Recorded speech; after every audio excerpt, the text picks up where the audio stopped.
is different about a State of the Union when it's the first one of the second term?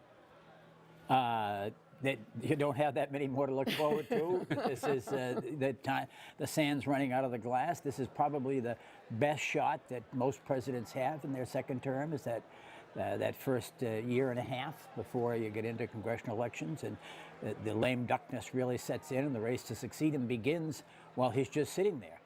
So this is important. This is the seizing of the moment. What moment is left under most circumstances? Obviously, a crisis can extend that, but generally speaking, in the natural order of things, Judy, a president has a year and a half to accomplish his greatest achievements in the second term. And as we watch the video live from the House chamber, members of the president's cabinet making their way in, greeting senators and House members. We're waiting for the president himself to come in that door. David, if anybody thought that the partisanship that was the, I guess, main feature of last year's election was going to diminish after November, that really hasn't been the case. Yeah, did anybody actually think that? You know, I think we've reached a point, though, where some of the budget fights we've had, we're not going to have a deal. We're not going to have a budget deal. So we'll find some stopgap measures. And it does raise the possibility of, you bracket that aside, all the budget fights, and you try to get some other stuff done.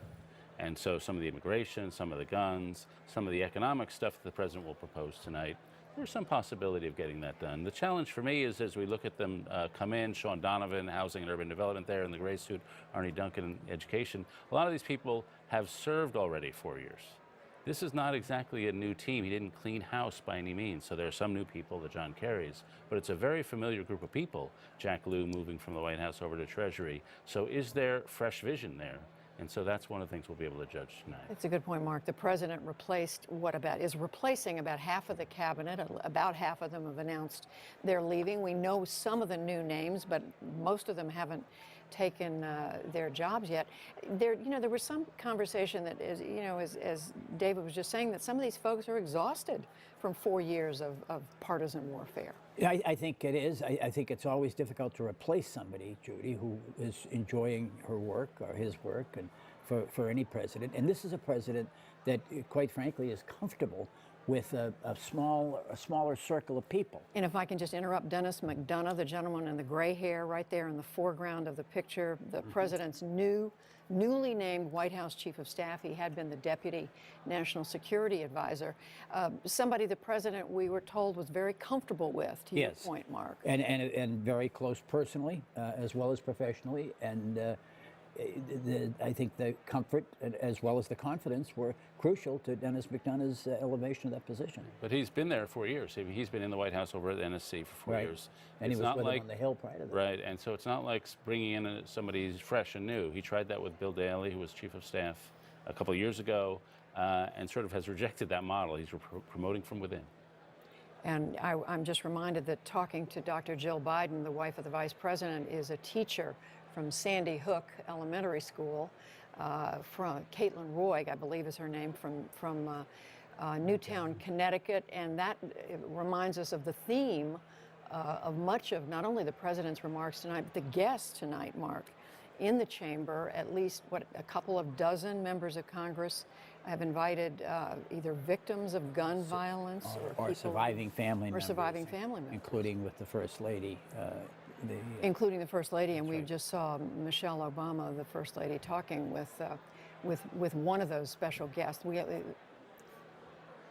And again, I'm reminded that's the mother of the 15-year-old teenager, young woman. She performed at the president's inauguration from Chicago. She went home to Chicago and then was gunned down in a shooting that was said to be just a mile or so from the president's house. That's right.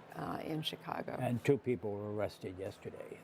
One of the points the White House has been making is that gun violence is something, it's not something distant, it touches many, many families in this country, and that's one of the points they're going to be trying to make. And that's a realm where I think there's some possibility of some legislation. I'm not sure it'll be as ambitious as what the president proposed, but some sort of background check, magazine things. And so that, again, if you bracket some of the really divisive issues, you can get some small stuff done at least. Well, and what we're going to hear from the president tonight is he's going to make a push, we're told, to ban assault weapons, and to do something about background checks, to tighten up background checks, to do something about gun trafficking. But I think, Mark, the general consensus is that on the assault weapons ban, there may not be the political will to get that done. It's a lift. It's a heavy lift, Judy. I don't think there's any question about it. And we're watching now some members of the Supreme Court. We know tonight that Justice Antonin Scalia, I guess the longest-serving justice, is staying away this evening, and we have not yet spotted one other justice, Samuel Alito, who I guess is remembered a few State of the Unions ago. I should David. say we just had a nice view of Susan Rice, who was yes. almost, or at least talked about for Secretary of State, and she was standing about 3 feet away from Lindsey Graham and John McCain, two of the people who were hardest on her for the Benghazi matter. We didn't get to see whether they had any interchange at all. Usually they studiously ignore each other. I did see both John McCain and Lindsey Graham hug, almost in an unseemly affectionate fashion, Leon Panetta, the outgoing Secretary of Defense. And they'd been two of the most critical of the nominee to be his successor, Chuck Hagel. But it is date night, too. I think we ought to point that out, that Mark Udall, the Democratic senator from Colorado 2 years ago, proposed, Judy, that members, instead of just Democrats sitting with Democrats and Republicans, and this year I think he's doing it with Lisa Murkowski, the Republican senator from Alaska, that people would sit with people from the other party and across the aisle, and several members have done it. I think McCain and Graham seem to be a couple, however. Well, they share the popcorn. And that's right. Well, that's a tradition they started a few years ago, and a number of members picked it up, but then it seemed to sort of fade as a yeah, it was done right after the Gabrielle Gifford assassination. And by the way, she's here tonight. Yes. I don't think we've seen her in the last few minutes, but we saw her just before we went on the air. She's there with her husband, Mark Kelly. She and her husband have become two, I guess you could say, the most prominent faces of this new push to do something about gun violence. They're working with the mayors against exactly, to control and especially in view of the fact that I mean, she was had the support and endorsement of the National Rifle Association, and she was elected from Arizona, and so she's a total convert to the cause. I mean, she really and her husband Mark Kelly said, we both own guns. Yes. We go hunting. We believe in guns for hunting, but not assault weapons. And I have to say, the White House has done a good job on their end of not making this a cultural issue. They said turn into a values issue. They've gone out of their way to say they respect Second Amendment rights, show the president going skeet shooting or whatever it was, trap shooting. And so they've done a good job of sort of demoralizing the issue and allowing people who might be on the fence or might not want to feel their values are under assault to vote for something. Which was interesting because we had not seen the president with a gun, even a skeet shooting. And it was gun. last August the picture was taken. That's right. That's right. Look at Judy. There's a certain passivity there, isn't there? There's very little energy in that room right now. I mean, usually they're waiting. Usually there's a milling back and forth and kind of a a higher energy. These are people who slap each other's backs for a living. Yeah, they're good at it. But You're right. isn't it? I agree with that. I'm told it looks the like a painting almost. I'm told the president is right outside the door, but who knows how close he is. But in just a moment, the House Sergeant of Arms is going to, and here, maybe it's Irving. about to happen in a moment, he's going to announce the president is nigh. Now watch what he does. He comes down 3 steps, 3 This rows. is Paul Irving, and puts the his finger on House Sergeant of Arms. Watch him put his finger on a button. See him? He did that. Mr. Speaker, That gives him the President of the United States.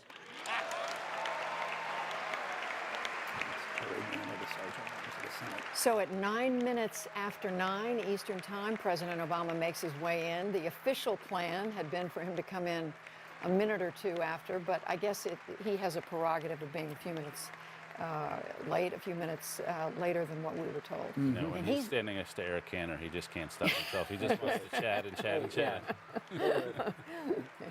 Who is, of course, the House Majority Leader right behind him, a congressman from the state of Virginia. He was separating Harry Reid from John Boehner.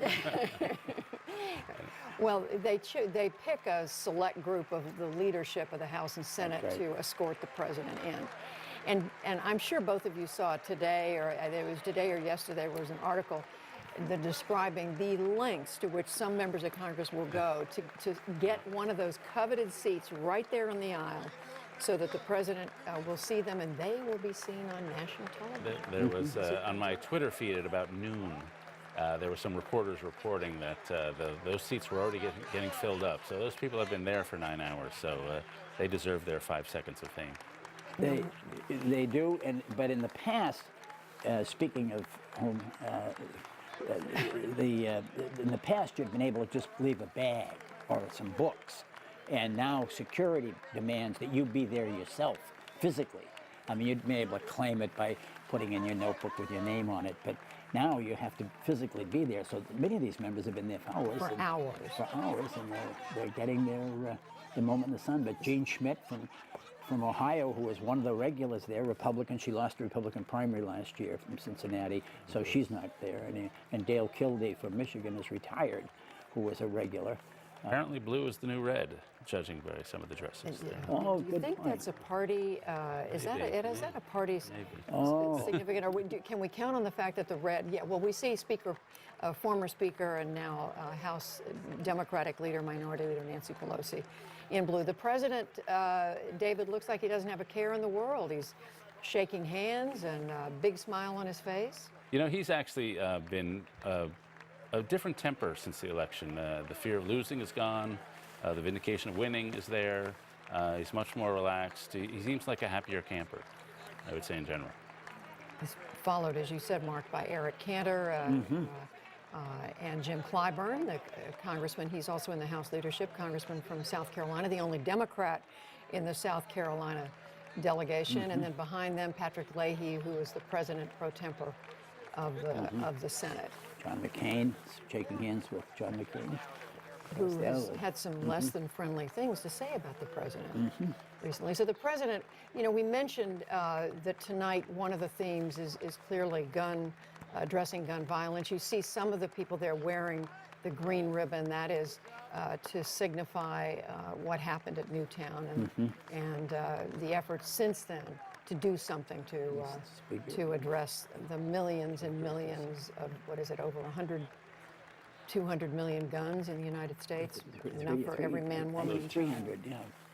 So the president's greeting members of the Supreme Court. We started to say a minute ago that the Chief Justice is here.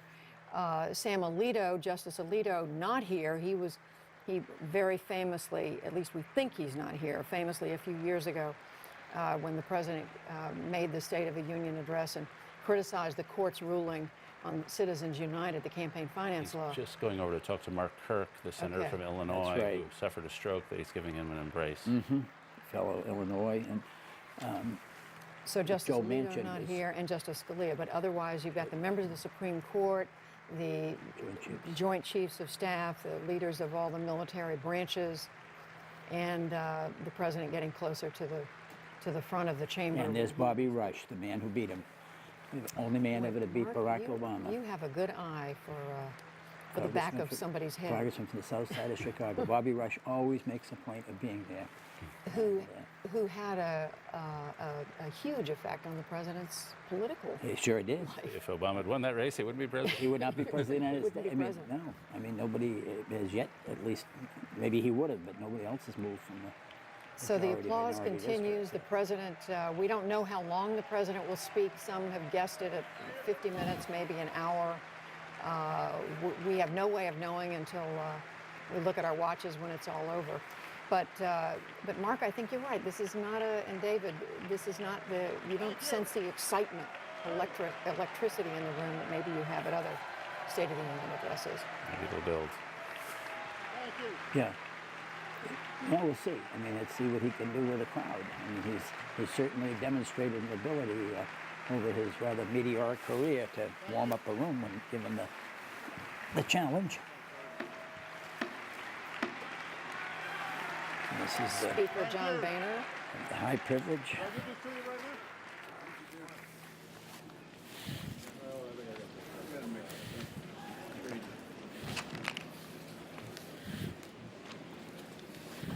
Members of Congress, I have the high privilege and distinct honor of presenting to you the President of the United States. Thank you. Thank you.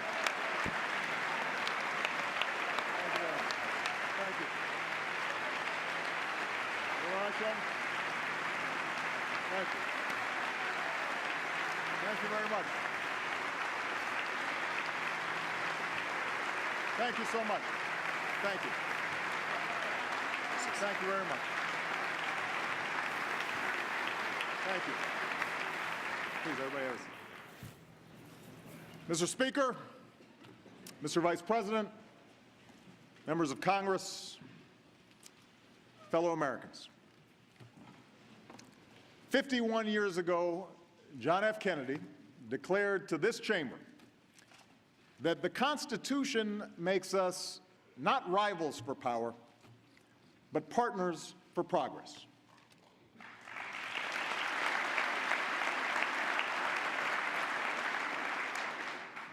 It is my task, he said, to report the State of the Union. To improve it is the task of us all. Tonight, thanks to the grit and determination of the American people, there is much progress to report. After a decade of grinding war, our brave men and women in uniform are coming home.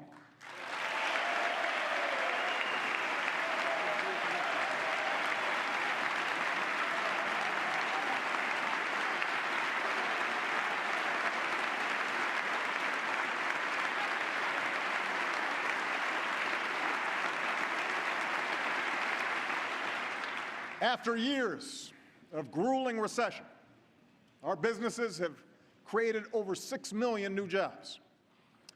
We buy more American cars than we have in 5 years, and less foreign oil than we have in 20.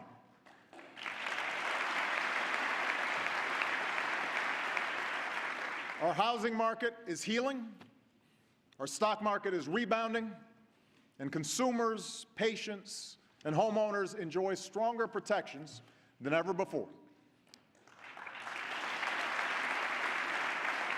So, together, we have cleared away the rubble of crisis. And we can say with renewed confidence that the state of our union is stronger.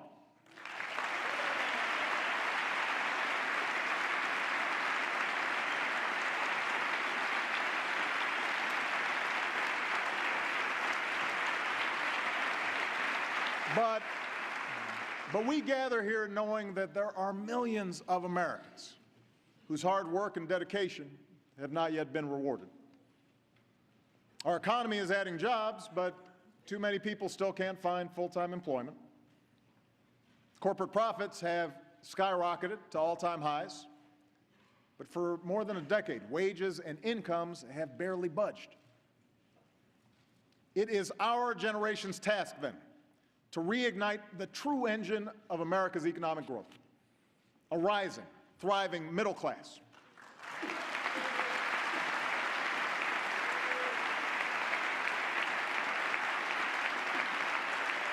It is our unfinished task to restore the basic bargain that built this country. The idea that if you work hard and meet your responsibilities, you can get ahead, no matter where you come from, no matter what you look like or who you love.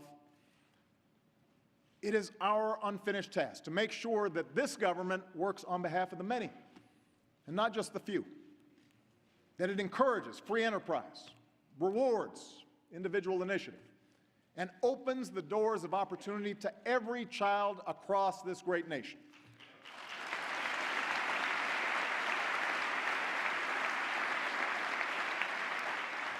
The American people don't expect government to solve every problem. They don't expect those of us in this chamber to agree on every issue. But they do expect us to put the nation's interests before party.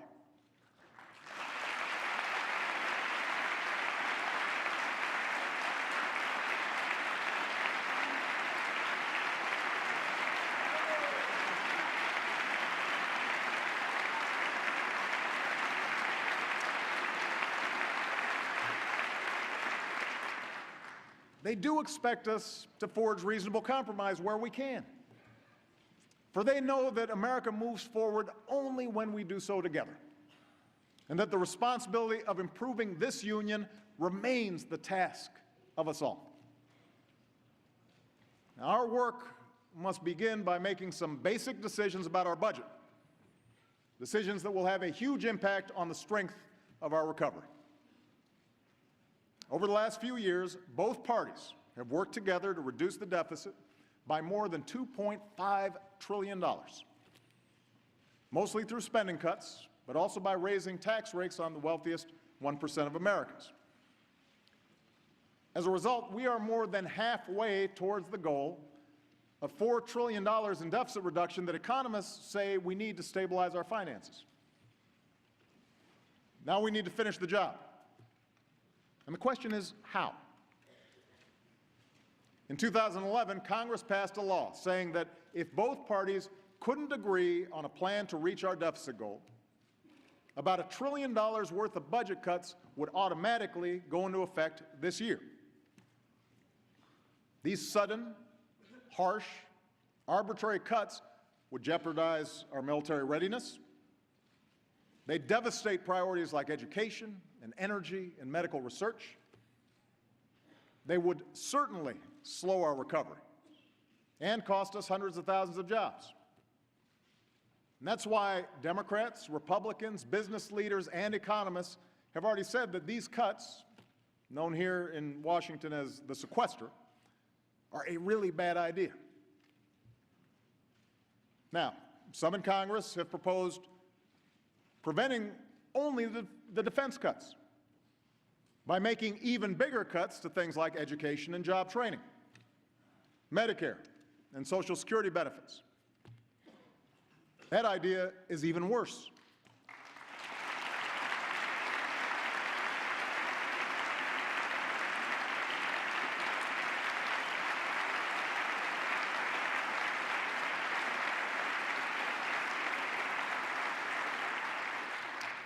Yes, the biggest driver of our long-term debt is the rising cost of health care for an aging population. And those of us who care deeply about programs like Medicare must embrace the need for modest reforms. Otherwise, our retirement programs will crowd out the investments we need for our children and jeopardize the promise of a secure retirement for future generations. But we can't ask senior citizens and working families to shoulder the entire burden of deficit reduction while asking nothing more from the wealthiest and the most powerful.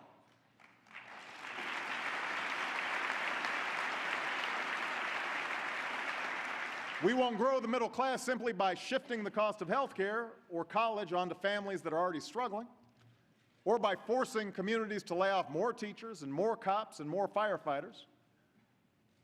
Most Americans, Democrats, Republicans, and independents, understand that we can't just cut our way to prosperity. They know that broad-based economic growth requires a balanced approach to deficit reduction, with spending cuts and revenue, and with everybody doing their fair share. And that's the approach I offer tonight.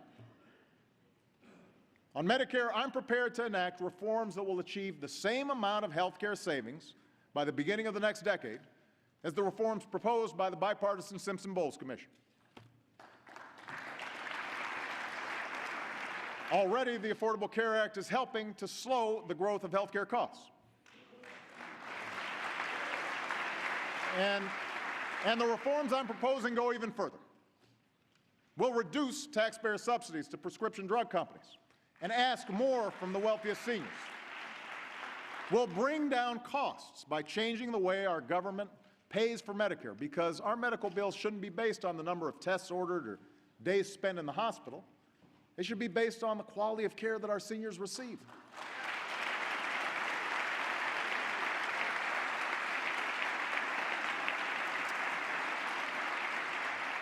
And I am open to additional reforms from both parties, so long as they don't violate the guarantee of a secure retirement. Our government shouldn't make promises we cannot keep, but we must keep the promises we've already made.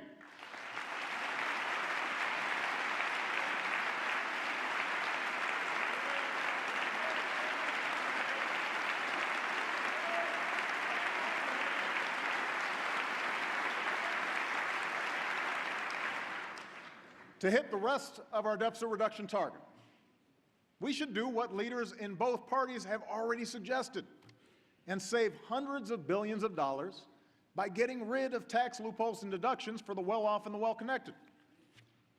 After all, why would we choose to make deeper cuts to education and Medicare just to protect special interest tax breaks? How is that fair? Why is it that deficit reduction is a big emergency, justifying making cuts in Social Security benefits but not closing some loopholes? How does that promote growth? Now is our best chance for bipartisan, comprehensive tax reform that encourages job creation and helps bring down the deficit.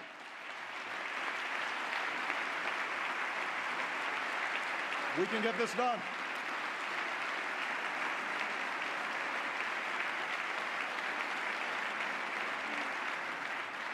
The American people deserve a tax code that helps small businesses spend less time filling out complicated forms and more time expanding and hiring. A tax code that ensures billionaires with high-powered accountants can't work the system and pay a lower rate than their hard-working secretaries. A tax code that lowers incentives to move jobs overseas and lowers tax rates for businesses and manufacturers that are creating jobs right here in the United States of America. That's what tax reform can deliver. That's what we can do together.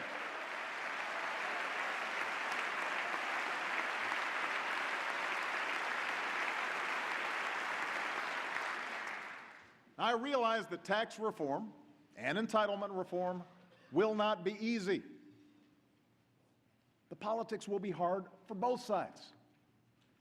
None of us will get 100% of what we want.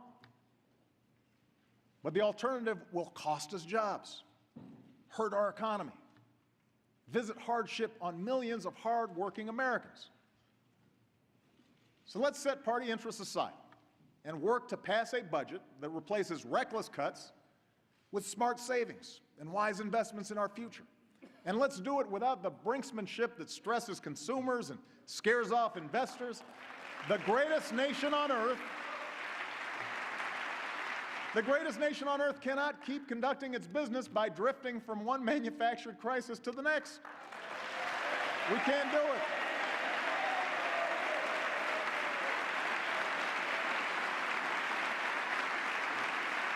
Let's agree. Let's agree right here, right now, to keep the people's government open and pay our bills on time and always uphold the full faith and credit of the United States of America.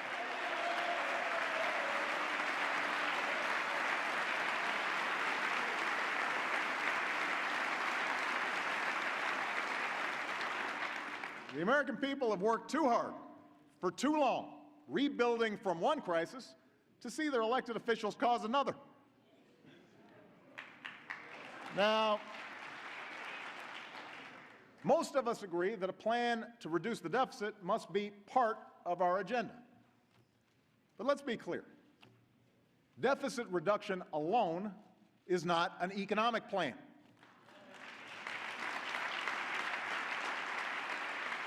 A growing economy that creates good middle-class jobs, that must be the North Star that guides our efforts.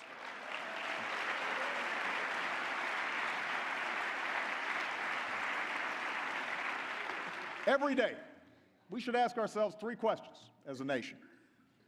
How do we attract more jobs to our shores? How do we equip our people with the skills they need to get those jobs? And how do we make sure that hard work leads to a decent living? Now, a year and a half ago, I put forward an American Jobs Act that independent economists said would create more than 1 million new jobs. And I thank the last Congress for passing some of that agenda. I urge this Congress to pass the rest. But tonight I'll lay out additional proposals that are fully paid for and fully consistent with the budget framework both parties agreed to just 18 months ago. Let me repeat. Nothing I'm proposing tonight should increase our deficit by a single dime. It is not a bigger government we need, but a smarter government that sets priorities and invests in broad-based growth. That's what we should be looking for.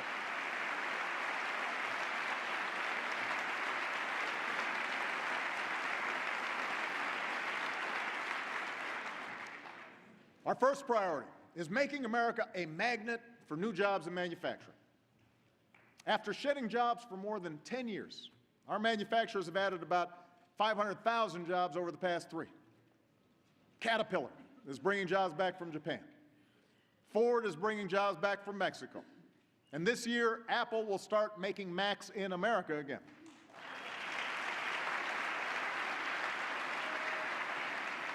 There are things we can do right now to accelerate this trend. Last year, we created our first Manufacturing Innovation Institute in Youngstown, Ohio. A once shuttered warehouse is now a state-of-the-art lab where new workers are mastering the 3D printing that has the potential to revolutionize the way we make almost everything. There's no reason this can't happen in other towns. So tonight, I'm announcing the launch of 3 more of these manufacturing hubs, where businesses will partner with the Department of Defense and Energy to turn regions left behind by globalization into global centers of high-tech jobs. And I ask this Congress to help create a network of 15 of these hubs and guarantee that the next revolution in manufacturing is made right here in America. We can get that done.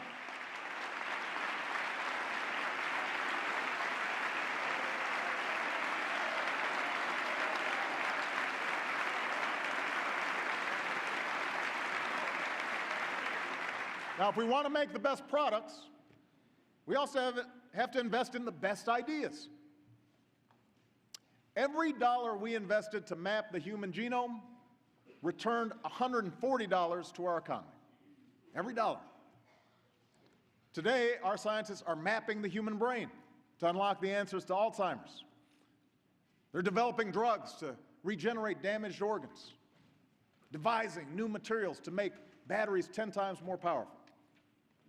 Now is not the time to gut these job-creating investments in science and innovation. Now is the time to reach a level of research and development not seen since the height of the space race. We need to make those investments.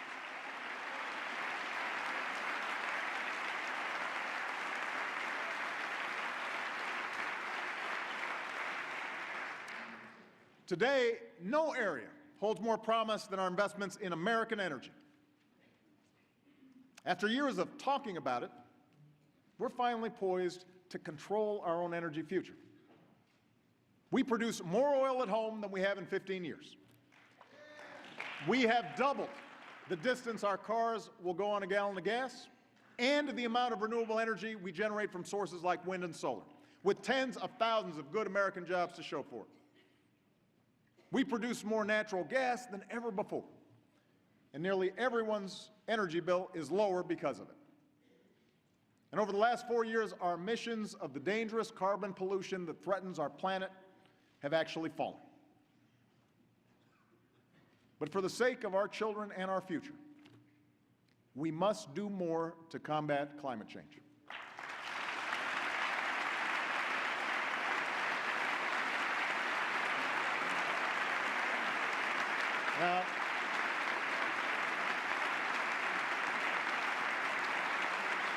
Now, it's true that no single event makes a trend.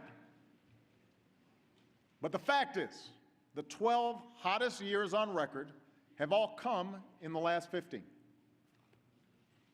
Heat waves, droughts, wildfires, floods, all are now more frequent and more intense. We can choose to believe that Superstorm Sandy and the most severe drought in decades and the worst wildfires some states have ever seen were all just a freak coincidence. Or we can choose to believe in the overwhelming judgment of science and act before it's too late.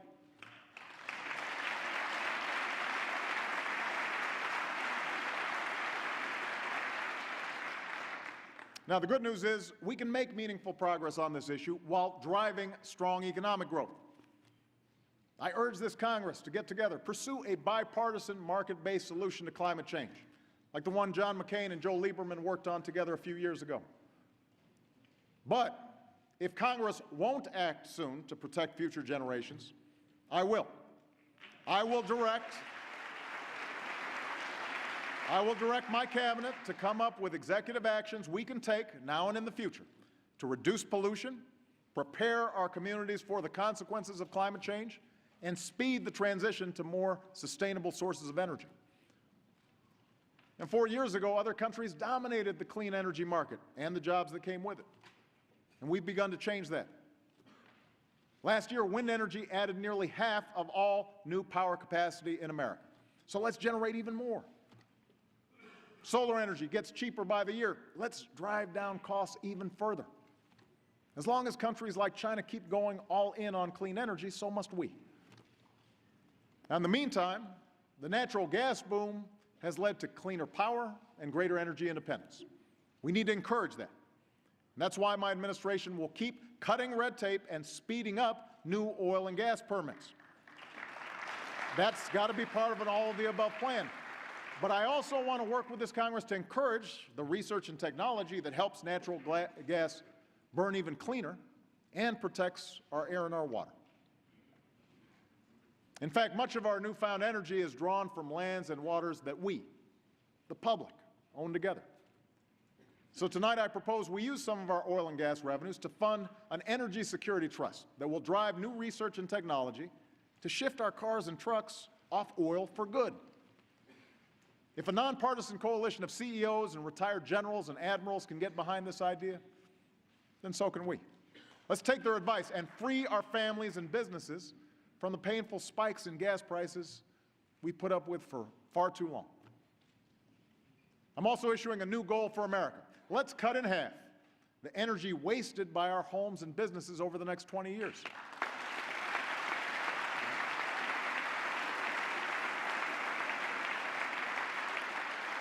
We'll work with the states to do it.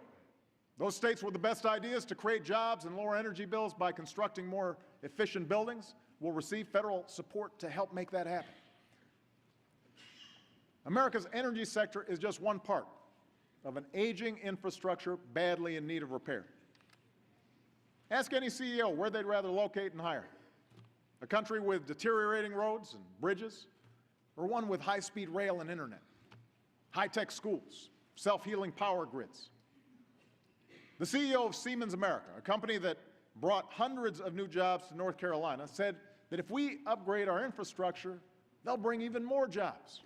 And that's the attitude of a lot of companies all around the world. And I know you want these job-creating projects in your district. I've seen all those ribbon cuttings.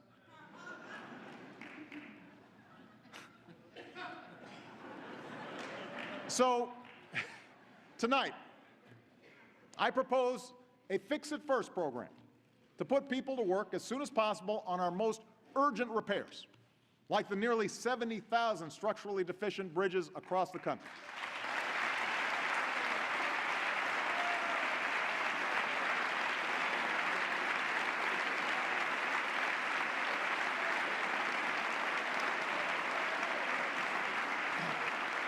And to make sure taxpayers don't shoulder the whole burden, I'm also proposing a partnership to rebuild America that attracts private capital to upgrade what our businesses need most. Modern ports to move our goods, modern pipelines to withstand a storm, modern schools worthy of our children. Let's prove there's no better place to do business than here in the United States of America, and let's start right away. We can get this done. And part of our rebuilding effort must also involve our housing sector.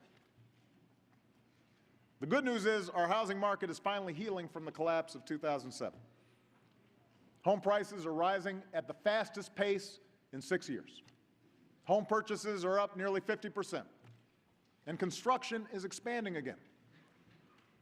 But even with mortgage rates near a 50-year low, too many families with solid credit who want to buy a home are being rejected.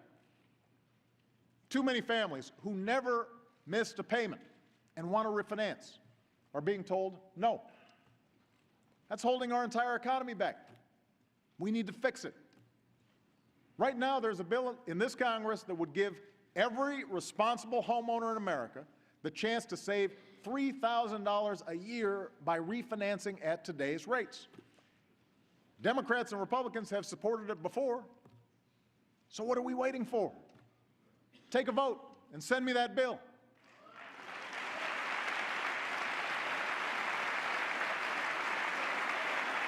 Why would we be against that?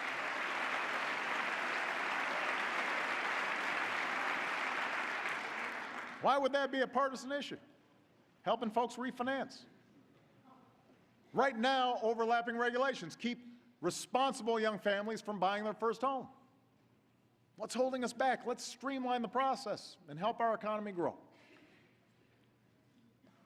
Now, these initiatives in manufacturing, energy, infrastructure, housing, all these things will help entrepreneurs and small business owners expand and create new jobs. But none of it will matter unless we also equip our citizens with the skills and training to fill those jobs.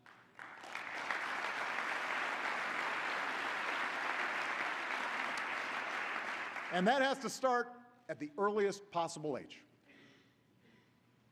You know, study after study shows that the sooner a child begins learning, the better he or she does down the road. But today, fewer than 3 in 10 4-year-olds are enrolled in a high-quality preschool program. Most middle-class parents can't afford a few $100 a week for a private preschool. And for poor kids who need help the most, this lack of access to preschool education can shadow them for the rest of their lives. So tonight, I propose working states to make high-quality preschool available to every single child in America. That's something we should be able to do.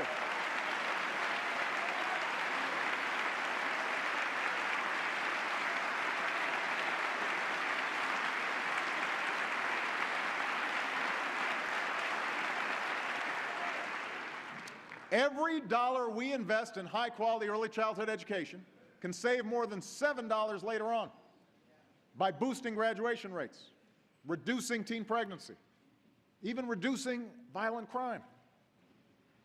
In states that make it a priority to educate our youngest children, like Georgia or Oklahoma, studies show students grow up more likely to read and do math at grade level, graduate high school, hold a job, form more stable families of their own. We know this works.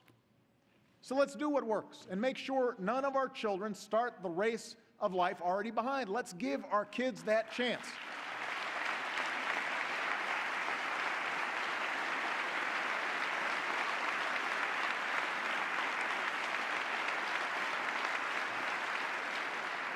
Let's also make sure that a high school diploma puts our kids on a path to a good job.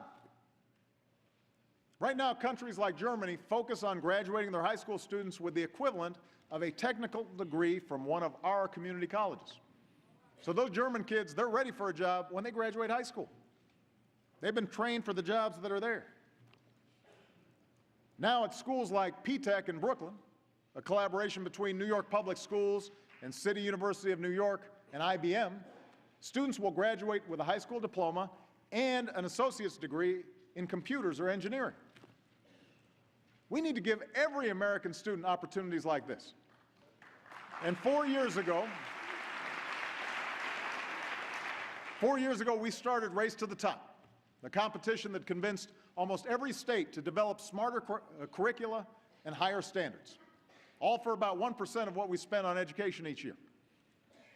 Tonight, I'm announcing a new challenge to redesign America's high schools so they better equip graduates for the demands of a high-tech economy. And we'll reward schools that develop new partnerships with colleges and employers and create classes that focus on science, technology, engineering, and math. The skills today's employers are looking for to fill the jobs that are there right now and will be there in the future. Now, even with better high schools, most young people will need some higher education. It's a simple fact. The more education you've got, the more likely you are to have a good job and work your way into the middle class. But today's skyrocketing costs price too many young people out of a higher education or saddle them with unsustainable debt. Through tax credits, grants, and better loans, we've made college more affordable for millions of students and families over the last few years. But taxpayers can't keep on subsidizing higher and higher and higher costs for higher education. Colleges must do their part to keep costs down, and it's our job to make sure that they do.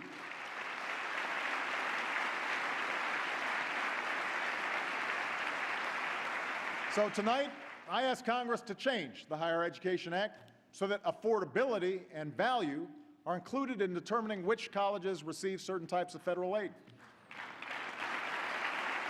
And tomorrow, my administration will release a new college scorecard that parents and students can use to compare schools based on a simple criteria: where you can get the most bang for your educational buck. Now, to grow our middle class, our citizens have to have access to the education and training that today's jobs require. But we also have to make sure that America remains a place where everyone who's willing to work, everybody who's willing to work hard, has the chance to get ahead. Our economy is stronger when we harness the talents and ingenuity of striving, hopeful immigrants. And right now, leaders from the business, labor, law enforcement, faith communities, they all agree that the time has come to pass comprehensive immigration reform. Now's the time to do it. Now's the time to get it done. Now's the time to get it done.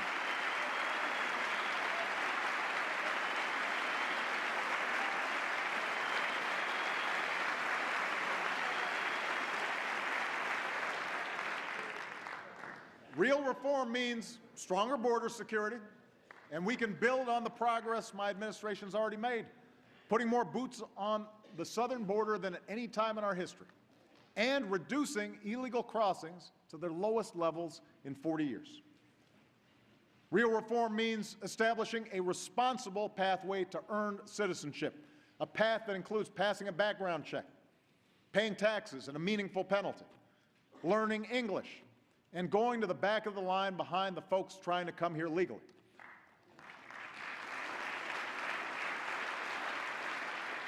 And real reform means fixing the legal immigration system to cut waiting periods and attract the highly skilled entrepreneurs and engineers that will help create jobs and grow our economy.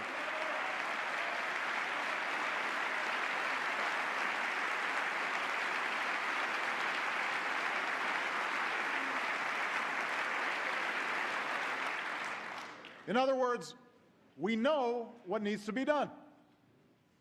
And as we speak, bipartisan groups in both chambers are working diligently to draft a bill, and I applaud their efforts. So let's get this done. Send me a comprehensive immigration reform bill in the next few months, and I will sign it right away, and America will be better for it. Let's get it done. Let's get it done.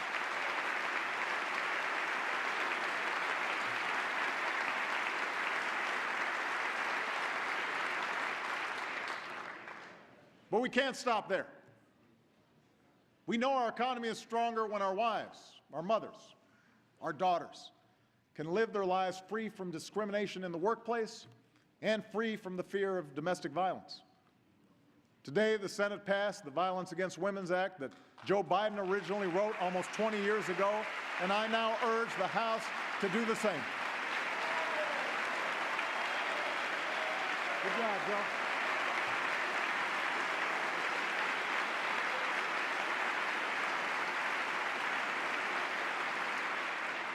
And I ask this Congress to declare that women should earn a living equal to their efforts, and finally pass the Paycheck Fairness Act this year.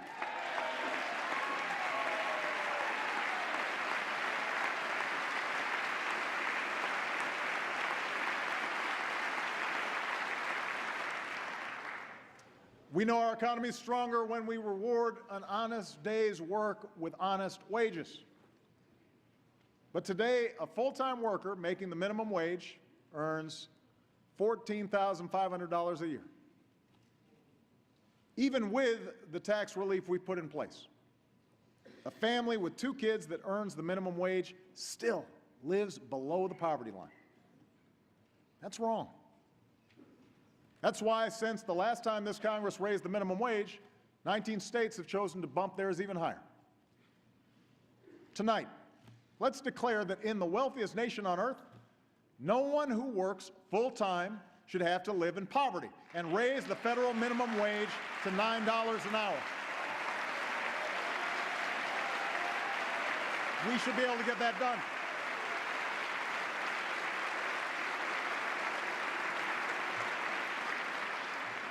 This single step would raise the incomes of millions of working families. It could mean the difference between groceries or the food bank, rent or eviction, scraping by or finally getting ahead. For businesses across the country, it would mean customers with more money in their pockets. And a whole lot of folks out there would probably need less help from government. In fact, working folks shouldn't have to wait year after year for the minimum wage to go up, while CEO pay has never been higher. So here's an idea that Governor Romney and I actually agreed on last year. Let's tie the minimum wage to the cost of living so that it finally becomes a wage you can live on.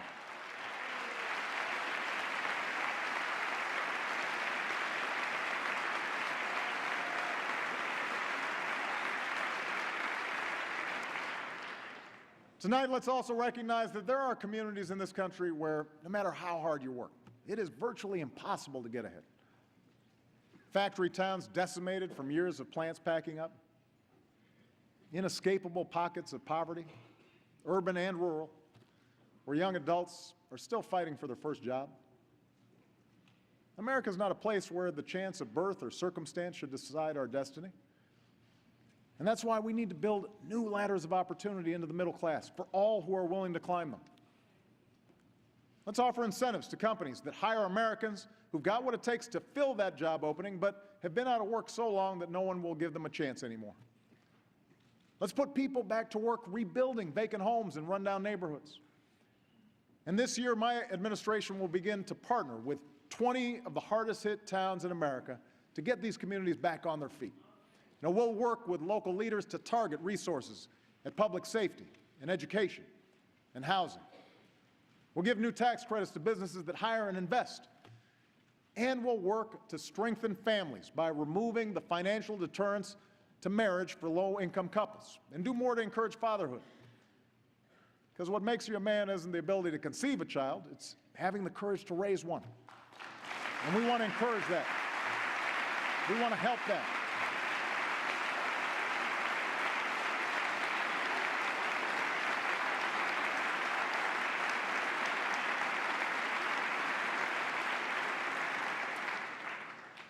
Stronger families, stronger communities, a stronger America. It is this kind of prosperity, broad, shared, built on a thriving middle class, that has always been the source of our progress at home. It's also the foundation of our power and influence throughout the world. Tonight, we stand united in saluting the troops and civilians who sacrifice every day to protect us.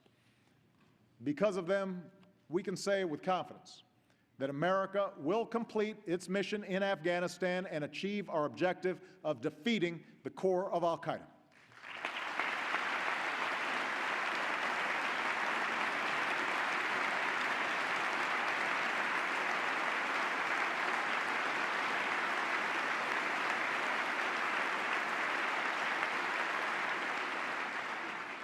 Already, we have brought home 33,000 of our brave servicemen and women.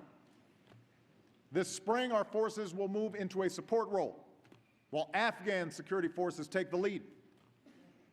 Tonight, I can announce that over the next year, another 34,000 American troops will come home from Afghanistan. This drawdown will continue, and by the end of next year, our war in Afghanistan will be over.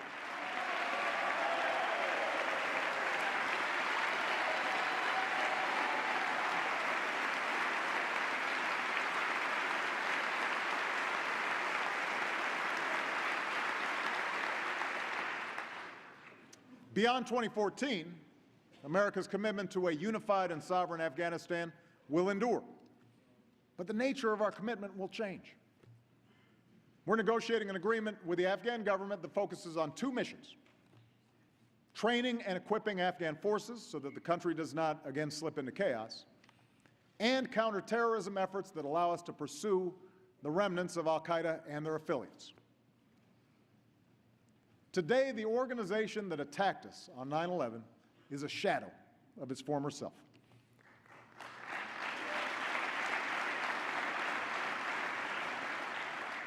It's true, different al-Qaeda affiliates and extremist groups have emerged from the Arabian Peninsula to Africa. The threat these groups pose is evolving. But to meet this threat, we don't need to send tens of thousands of our sons and daughters abroad or occupy other nations. Instead, we'll need to help countries like Yemen, Libya, and Somalia provide for their own security and help allies who take the fight to terrorists, as we have in Mali. And where necessary, through a range of capabilities, we will continue to take direct action against those terrorists who pose the gravest threat to Americans. Now, as we do, we must enlist our values in the fight. That's why my administration has worked tirelessly to forge a durable legal and policy framework to guide our counterterrorism efforts. Throughout, we have kept Congress fully informed of our efforts. And I recognize that in our democracy, no one should just take my word for it that we're doing things the right way. So in the months ahead, I will continue to engage Congress to ensure not only that our targeting, detention, and prosecution of terrorists remains consistent with our laws and system of checks and balances, but that our efforts are even more transparent to the American people and to the world. Of course, our challenges don't end with al-Qaeda. America will continue to lead the effort to prevent the spread of the world's most dangerous weapons. The regime in North Korea must know they will only achieve security and prosperity by meeting their international obligations. Provocations of the sort we saw last night will only further isolate them as we stand by our allies, strengthen our own missile defense, and lead the world in taking firm action in response to these threats. Likewise, the leaders of Iran must recognize that now's the time for a diplomatic solution because a coalition stands united in demanding that they meet their obligations, and we will do what is necessary to prevent them from getting a nuclear weapon.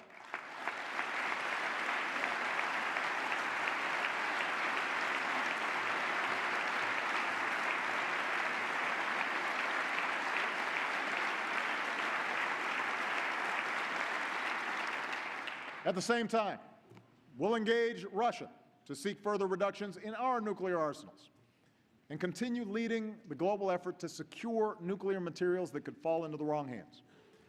Because our ability to influence others depends on our willingness to lead and meet our obligations. America must also face the rapidly growing threat from cyber attacks. Now, we know hackers steal people's identities and infiltrate private emails. We know foreign countries and companies swipe our corporate secrets. Now our enemies are also seeking the ability to sabotage our power grid, our financial institutions, our air traffic control systems. We cannot look back years from now and wonder why we did nothing in the face of real threats to our security and our economy. And that's why earlier today, I signed a new executive order that will strengthen our cyber defenses by increasing information sharing and developing standards to protect our national security, our jobs, and our privacy.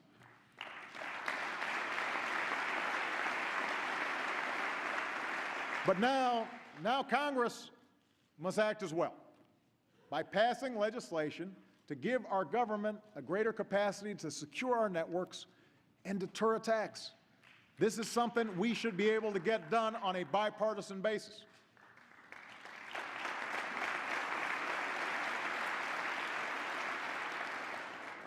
Now, even as we protect our people, we should remember that today's world presents not just dangers, not just threats, it presents opportunities to boost American exports, support American jobs, and level the playing field in the growing markets of Asia.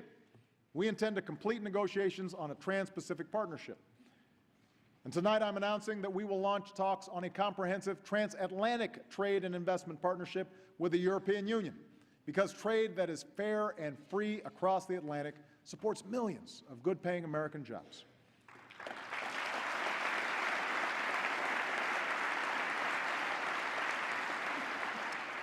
We also don't know that progress in the most impoverished parts of our world enriches us all.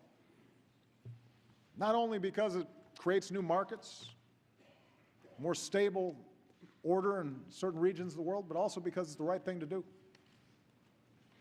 You know, in many places, people live on little more than $1 a day. So the United States will join with our allies to eradicate such extreme poverty in the next 2 decades by connecting more people to the global economy, by empowering women, by giving our young and brightest minds new opportunities to serve, and helping communities to feed, empower, and educate themselves, by saving the world's children from preventable deaths, and by realizing the promise of an AIDS-free generation, which is within our reach.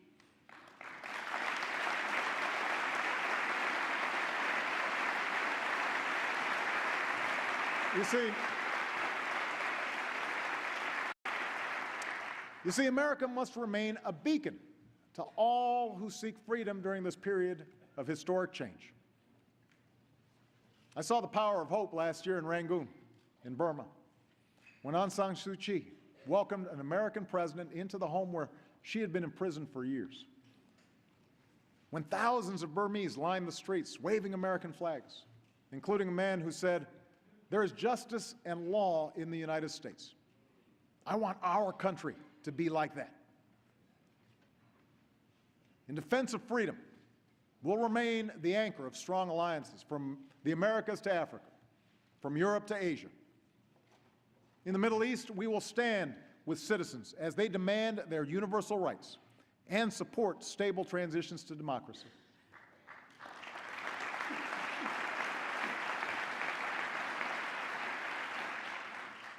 We know the process will be messy, and we cannot presume to dictate the course of change in countries like Egypt. But we can and will insist on respect for the fundamental rights of all people. We'll keep the pressure on a Syrian regime that has murdered its own people and support opposition leaders that respect the rights of every Syrian. And we will stand steadfast with Israel in pursuit of security and a lasting peace.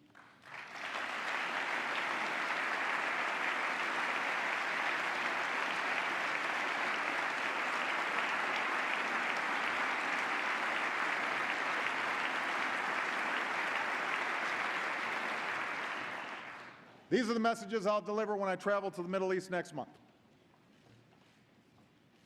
And all this work depends on the courage and sacrifice of those who serve in dangerous places at great personal risk. Our diplomats, our intelligence officers, and the men and women of the United States Armed Forces. As long as I'm Commander-in-Chief, we will do whatever we must to protect those who serve their country abroad, and we will maintain the best military the world has ever known.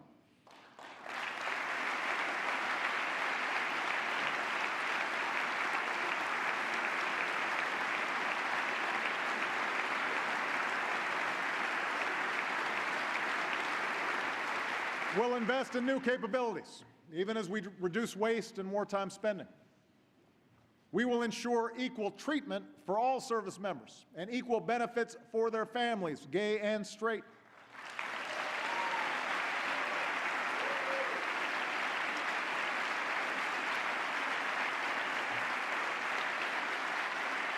We will draw upon the courage and skills of our sisters and daughters and moms because women have proven under fire that they are ready for combat.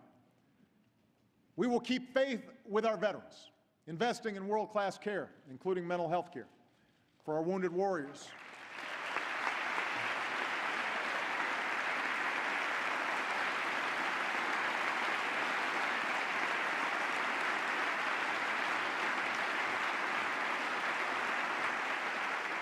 Supporting our military families, giving our veterans the benefits and education and job opportunities that they have earned. And I want to thank my wife, Michelle, and Dr. Jill Biden for their continued dedication to serving our military families as well as they have served us. Thank you, honey. Thank you, Jill.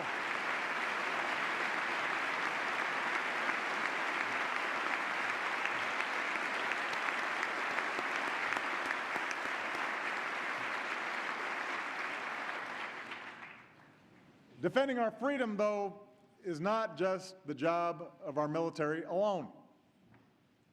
We must all do our part to make sure our God-given rights are protected here at home. That includes one of the most fundamental rights of a democracy, the right to vote. Now,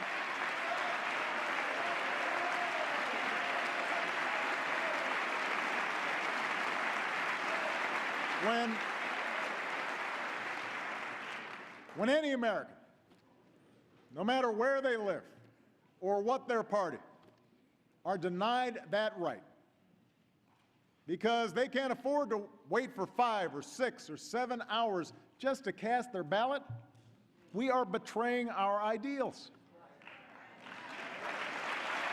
So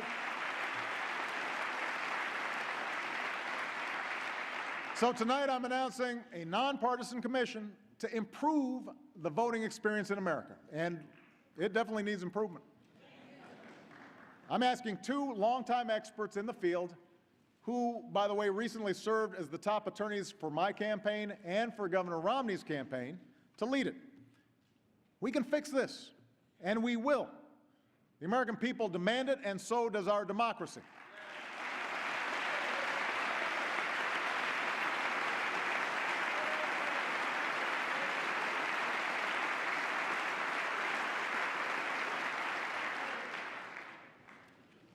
Of course, what I've said tonight matters little if we don't come together to protect our most precious resource, our children. It has been 2 months since Newtown. I know this is not the first time this country has debated how to reduce gun violence, but this time is different. Overwhelming majorities of Americans who believe in the Second Amendment, have come together around common sense reform, like background checks that will make it harder for criminals to get their hands on a gun. Senators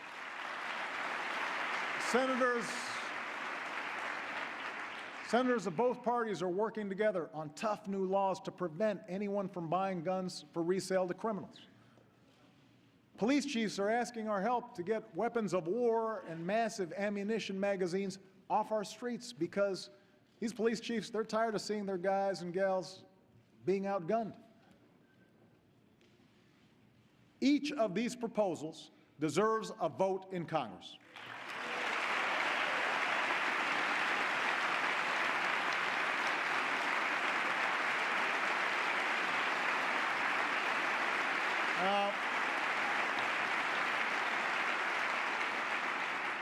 If you want to vote no, that's your choice. But these proposals deserve a vote.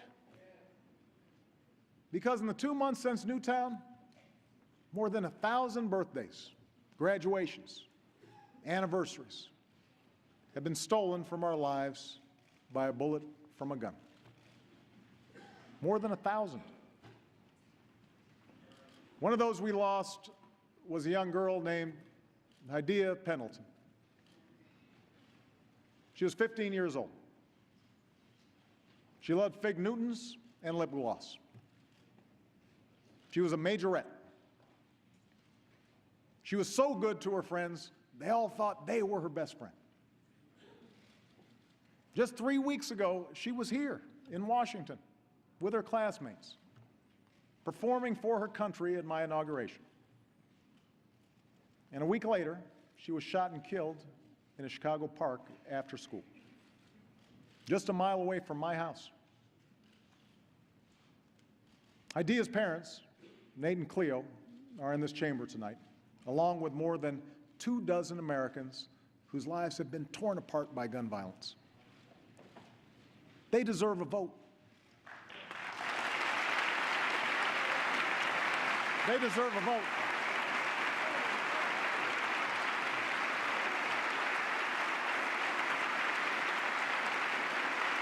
They deserve a vote.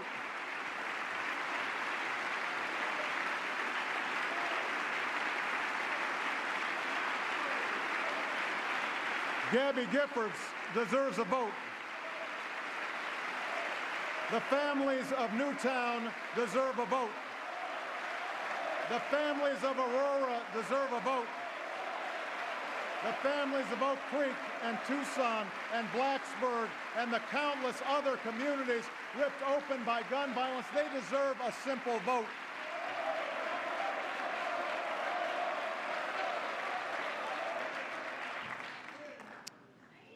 They deserve a simple vote. Our actions will not prevent every senseless act of violence in this country. In fact, no laws, no initiatives, no administrative acts will perfectly solve all the challenges I've outlined tonight. But we were never sent here to be perfect.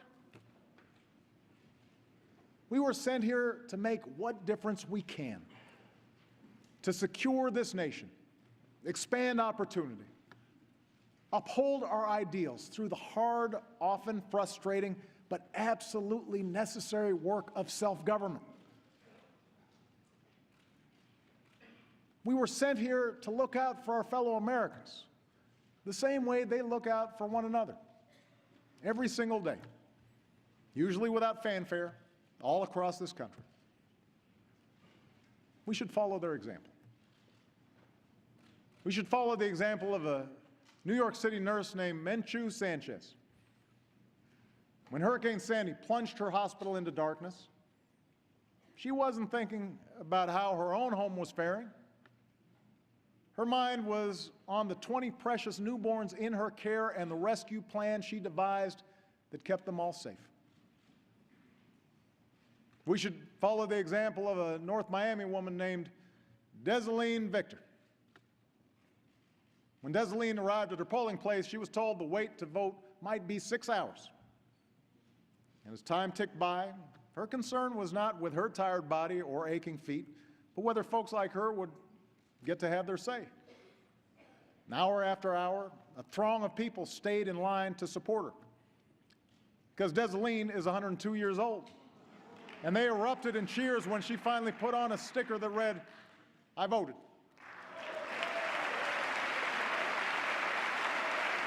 Well,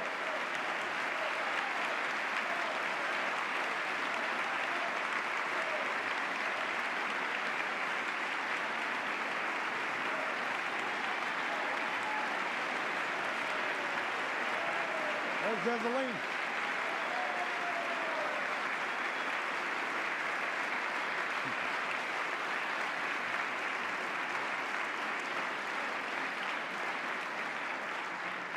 We should follow the example of a police officer named Brian Murphy. When a gunman opened fire on a Sikh temple in Wisconsin, Brian was the first to arrive, and he did not consider his own safety. He fought back until help arrived and ordered his fellow officers to protect the safety of the fellow Americans worshiping inside, even as he lay bleeding from 12 bullet wounds. And when asked how he did that, Brian said, "That's just the way we're made. That's just the way we're made." We may do different jobs and wear different uniforms and hold different views than the person beside us. But as Americans, we all share the same proud title. We are citizens. It's a word that doesn't just describe our nationality or our legal status. It describes the way we're made. It describes what we believe. It captures the enduring idea that this country only works when we accept certain obligations to one another and to future generations. That our rights are wrapped up in the rights of others. And that well into our third century as a nation, it remains the task of us all, as citizens of these United States, to be the authors of the next great chapter of our American story. Thank you God bless you, and God bless these United States of America.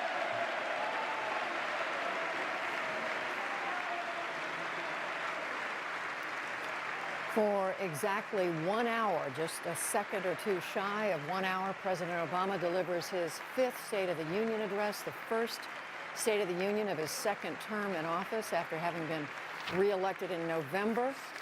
It is a speech that touched on so many domestic issues, principally, first and foremost, the budget deficit, went through a list of other issues from energy to manufacturing, touched on foreign policy, and at the end reached, I think it's fair to say, an emotional crescendo when he talked about gun violence in America and recognized a number of individuals there in the House chamber who have been touched by gun violence. They are either the survivors, surviving family members, or who themselves have been victims of gun violence. Mark, we were counting, I think, as he went through, I know I made some notes, almost a dozen new initiatives the president announced on everything from international trade to higher education to doing something about the voting experience in America. It seemed like the president was trying to inject some energy into his second term. I agree with you, Judy, and I agree with you. I just want to underline the emotional apex of the evening was undoubtedly the deserve a vote chant that the president led, in which the body picked up when he spoke on gun control and the need, making the argument that our police departments were outgunned by those with assault weapons with criminal intent. And I thought that was a speech that, quite frankly, lacked a lot of energy and emotional response until that point. I mean, there were moments, and you're right, there was a lot of substance in the speech, from the idea of the war in Afghanistan being over in 1 year, a pledge by the end of next year. That's pretty serious. But David, I think it's fair to say the crowd didn't really come to its feet in any sustained way until he got to guns. Yeah, well, it didn't really have much rhetoric to it. It was a list of programs, and they may have made a conscious decision if they're going to have a lot of programs, they don't want to have a big FDR type theory behind it. They just want to say, here are some small common sense things we can do, so not to make people afraid of some huge encroaching big government. So it may be his temperament and maybe his strategy. Let's just keep it prosaic. It certainly was prosaic. A lot of the programs, there were a list of all these different things he wants done. Some it was easy to see the size of them and the scope. Raising the minimum wage to $9. That's something very clear. Helping people refinance their mortgages. It's tough to know exactly what he wants to do. I was struck by how much time was spent on the budget and fiscal stuff, and especially tax reform. We've never seen him really talk that much about tax reform. He's been very lukewarm about it for the past 4 years. And then secondly, early childhood education. He emphasized that. He's mentioned it frequently, but never given it the space he gave it. And again, you don't know what he's going to do. Is he going to really reform Head Start, take it out of HHS, put it to the Department of Education where it belongs, and do things like that, or is it just more a symbolic thing? But he had made this statement early on in the speech that the programs he would be announcing, or initiatives he would be announcing tonight, he said won't cost us a dime. Well, he said and yet you listen to that, launching something to make early childhood education available to every child in America. How do you do that? He said it wouldn't increase the deficit. Well, you're right. And I stand corrected. He can raise taxes, as he mentioned, by closing loopholes. He was not quite fair on the loophole closing. To raise money, he talked about getting rid of special interest loopholes. To really raise money, you have to really cap or do something serious to the mortgage interest deduction, the charitable giving deduction, some really popular loopholes. And so I'm not sure he's really going to raise a lot of money, because I don't think those things are particularly doable. And the question is, could the two parties come together on this? I mean, we've heard we've heard a lot of we've heard Democrats and Republicans all over the map on what to do about loopholes. There were a couple of other points, Judy, that hit me. One was, I mean, there were facts that he brought in. I bet most Americans were unaware of. Last year, wind energy added nearly half of all the new power capacity in America.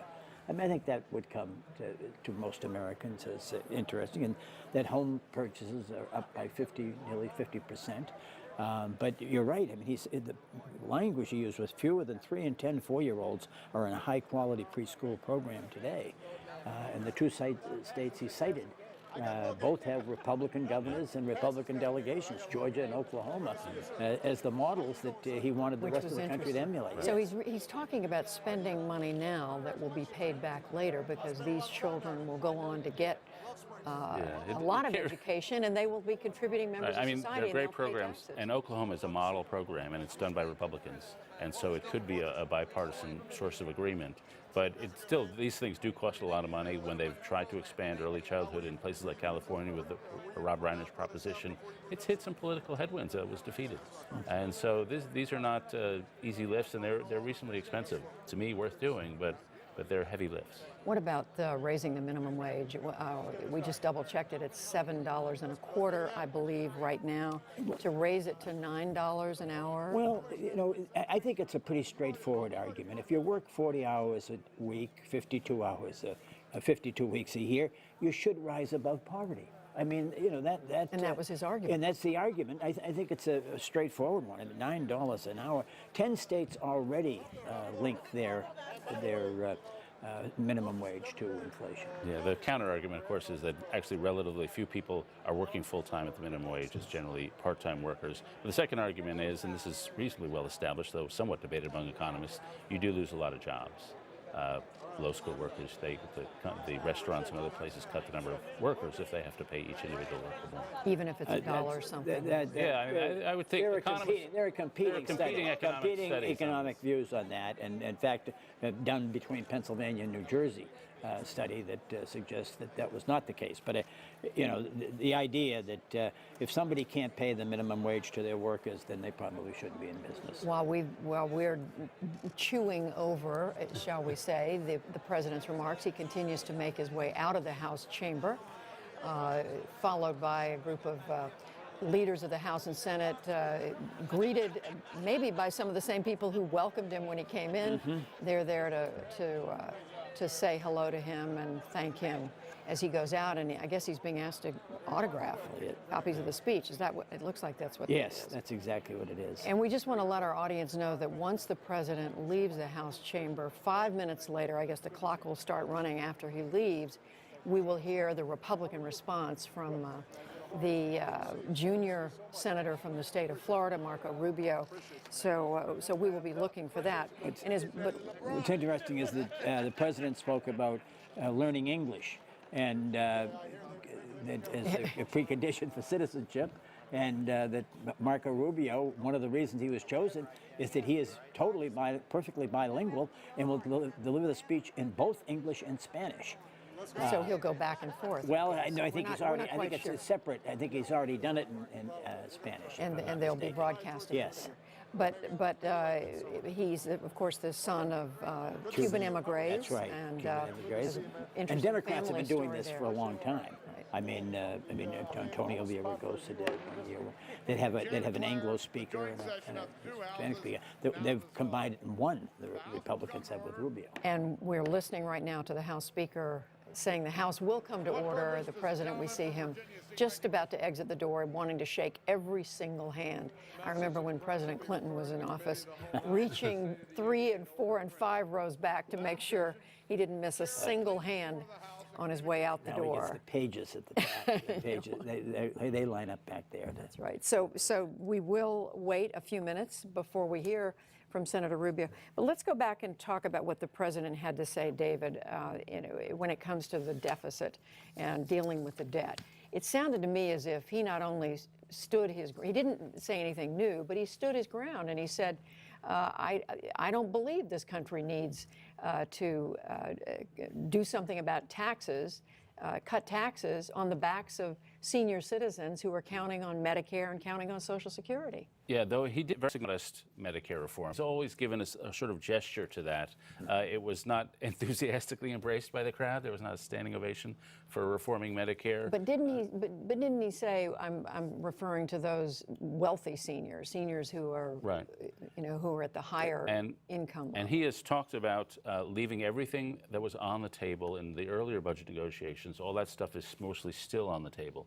And some of that is what they call chain CPI, which is the cost of living adjustment for Social Security, means testing a little Medicare so some of the more affluent recipients would see some of the benefits cut. And so some of that stuff is provisionally still on the table. I remain a little dubious that we're going to have the sort of budget deal that's eluded us so far. But he was pretty aggressive. He was really aggressive on the sequestration. And pretty in your face on the Republicans, some of their proposals on sequestration. A lot of Republicans welcome sequestration at this point, which is the automatic spending cuts. Explain why the CPI, the Consumer Price Index, solution to making a change in Medicare and means testing are not enough for many Republicans. Why are they saying that there must be a rise in the eligibility age for Medicare? Well, or that, or the Republicans really think as long as you have a fee-for-service system, which is what Medicare is, or you're paid by the amount of services you deliver, not by the outcomes, that's the fundamental incentive that is messed up. And so chaining CPI to Social Security, there are two ways of measuring inflation. This would raise you a little more money because it would get you in a higher inflation measure, which then produces more revenue as people then have to pay into it. And so that would produce a bit of money. And raising the retirement age actually wouldn't produce that much money. Means testing would produce a bit of money. So these are little chunks to close the deficit. But the debt is now $16 trillion. These programs are going to consume every single dollar of federal revenue in 15 or 20 years. And so it's a gigantic problem. And the things that are now on the table, none of them come close to solving the problem. They're little steps. So, Mark, are Republicans talking about dramatic changes in Social Security? Well, the Republicans, basically, the budget the Republicans vote for is a form of voucherizing, as the Democrats call it, or bringing privatization to Social Security, to Medicare.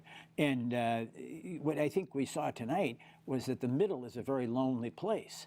I mean, the president talked about some trimming of the costs and limiting the cost growth of Medicare, and got not even half-hearted applause. I mean, it was muted applause. So the Republicans are not pleased, and the Democrats are displeased. I'm not sure Vice President Biden even applauded. I don't think he did, and he applauded just about everything. The president made the core point, and this really should appeal to Democrats. If you believe in health and Head Start spending, in all the other stuff Democrats believe in, education, infrastructure, there's no money for it because it's all going to Medicare, Social Security, defense, and some of these other big ticket items. And the president made this core point. And if you believe in the domestic discretionary program, you really do have to pay attention to entitlements. And all of this raises a question, where is this money going to come from? We should say we're less than a minute now, I believe, from Marco Rubio delivering the Republican response. And we should point out, Mark, that in addition to Senator Rubio tonight, Senator Rand Paul of Kentucky is going to be making the Tea Party response. Now, Right. we don't happen to be showing that, but it's happening in Washington at the National Press Club. He's the triple play, preceded by Michelle Bachmann and Herman Cain, two presidential candidates who had given that in the previous 2 years. So he's doing it this year. And he, to be fair, he made a very substantive speech on foreign policy. He's got a much more conservative, if you want to put it that way, withdrawn American foreign policy vision than either the Republican Party or the Democratic Party. I'd say it's a real addition to the debate. I mean, we shouldn't air it, but it's still You're an talking about addition. Senator Rand Paul. He's a significant figure. All right. We are just, I'm told, just about to be able to go to the place where Senator Marco Rubio is appearing from Speaker Boehner's conference room at the Capitol.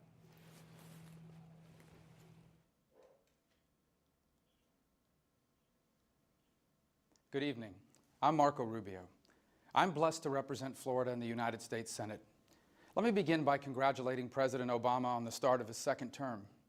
Tonight, I have the honor of responding to a State of the Union address on behalf of my fellow Republicans. And I'm especially honored to be addressing our brave men and women serving in the armed forces and in diplomatic posts around the world. You may be thousands of miles away, but you are always in our prayers. The State of the Union address is always a reminder of how unique America is.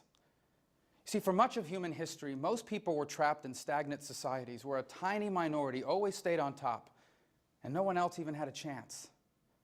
But America is exceptional because we believe that every life at every stage is precious and that everyone everywhere has a God-given right to go as far as their talents and hard work will take them. Like most Americans, for me, this ideal is personal. My parents immigrated here in pursuit of the opportunity to improve their life and to give their children the chance at an even better one. They made it to the middle class, my dad working as a bartender and my mother as a cashier and a maid.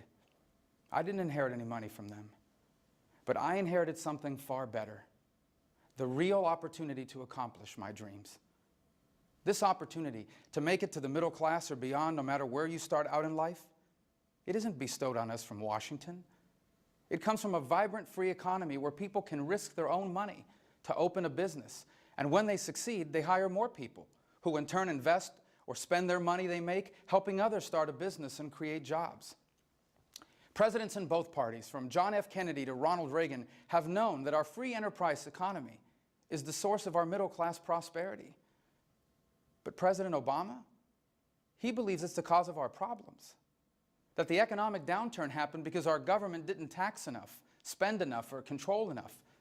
And therefore, as you heard tonight, his solution to virtually every problem we face is for Washington to tax more, borrow more, and spend more. This idea that our problems were caused by a government that was too small, it's just not true. In fact, a major cause of our recent downturn was a housing crisis created by reckless government policies. And the idea that more taxes and more government spending is the best way to help hardworking middle-class taxpayers, that's an old idea that's failed every time it's been tried. More government isn't going to help you get ahead. It's going to hold you back. More government isn't going to create more opportunities. It's going to limit them. And more government isn't going to inspire new ideas, new businesses, and new private sector jobs. It's going to create uncertainty. Because more government breeds complicated rules and laws that small businesses can't afford to follow. Because more government raises taxes on employers who then pass the costs on to their employees through fewer hours, lower pay, and even layoffs. And because many government programs that claim to help the middle class often end up hurting them. For example, Obamacare. It was supposed to help middle-class Americans afford health insurance. But now some people are losing the health insurance they were happy with. And because Obamacare created expensive requirements for companies with more than 50 employees, now many of these companies aren't hiring. Not only that, they're being forced to lay people off and switch from full-time employees to part-time workers. Now, does this mean that there's no role for government? Of course not. It plays a crucial part in keeping us safe, enforcing rules, and providing some security against the risks of modern life. But government's role is wisely limited by the Constitution, and it can't play its essential role when it ignores those limits. There are valid reasons to be concerned about the president's plan to grow our government. But anytime anyone opposes the president's agenda, he and his allies usually respond by falsely attacking their motives. When we point out that no matter how many job-killing laws we pass, our government can't control the weather, he accuses us of wanting dirty water and dirty air. When we suggest we strengthen our safety net programs by giving states more flexibility to manage them, he accuses us of wanting to leave the elderly and the disabled to fend for themselves. And tonight, he even criticized us for refusing to raise taxes to delay military cuts, cuts that were his idea in the first place. But his favorite attack of all is that those of us who don't agree with him, that we only care about rich people. Mr. President, I still live in the same working-class neighborhood I grew up in. My neighbors aren't millionaires. They're retirees who depend on Social Security and Medicare. They're workers who have to get up early tomorrow morning and go to work to pay the bills. They're immigrants who came here because they were stuck in poverty in the countries where the government dominated the economy. The tax increases and the deficit spending you propose will hurt middle-class families. It will cost them their raises. It will cost them their benefits. It may even cost some of them their jobs. And it will hurt seniors because it does nothing to save Medicare and Social Security. So, Mr. President, I don't oppose your plans because I want to protect the rich. I oppose your plans because I want to protect my neighbors. Hardworking, middle-class Americans who don't need us to come up with a plan to grow the government. They need a plan to grow the middle class. Economic growth is the best way to help the middle class. Unfortunately, our economy actually shrank during the last 3 months of 2012. But if we can get the economy to grow at just 4% a year, it would create middle-class jobs, and it would reduce our deficits by almost $4 trillion over the next decade. Tax increases can't do this. Raising taxes won't create private sector jobs, and there's no realistic tax increase that could lower our deficits by almost $4 trillion. That's why I hope the president will abandon his obsession with raising taxes and instead work with us to achieve real growth in our economy. One of the best ways to encourage growth is through our energy industry. Of course, solar and wind energy should be a part of our energy portfolio. But God also blessed us with America with abundant coal, oil, and natural gas. Instead of wasting more taxpayer money on so-called clean energy companies like Solyndra, let's open up more federal lands for safe and responsible exploration. And let's reform our energy regulations so that they're reasonable and based on common sense. If we can grow our energy industry, it will make us energy independent. It will create middle-class jobs, and it will help bring manufacturing back from places like China. Simplifying our tax code will also help the middle class because it will make it easier for small businesses to hire and grow. And we agree with the president. We should lower our corporate tax rate, which is one of the highest in the world, so that companies will start bringing their money and their jobs back here from overseas. We can also help grow our economy if we have a legal immigration system that allows us to attract and assimilate the world's best and brightest. We need a responsible, permanent solution to the problem of those who are here illegally. But first, we must follow through on the broken promises of the past to secure our borders and enforce our laws. Helping the middle class grow will also require an education system that gives people the skills today's jobs entail and the knowledge that tomorrow's world will require. We need to incentivize local school districts to offer more advanced placement courses and more vocational and career training. And we need to give all parents, especially the parents of children with special needs, the opportunity to send their children to the school of their choice. And because college tuition costs have grown so fast, we need to change the way we pay for higher education. Now, I believe in federal financial aid. I couldn't have gone to college without it. But it's not just about spending more money. It's also about strengthening and modernizing them.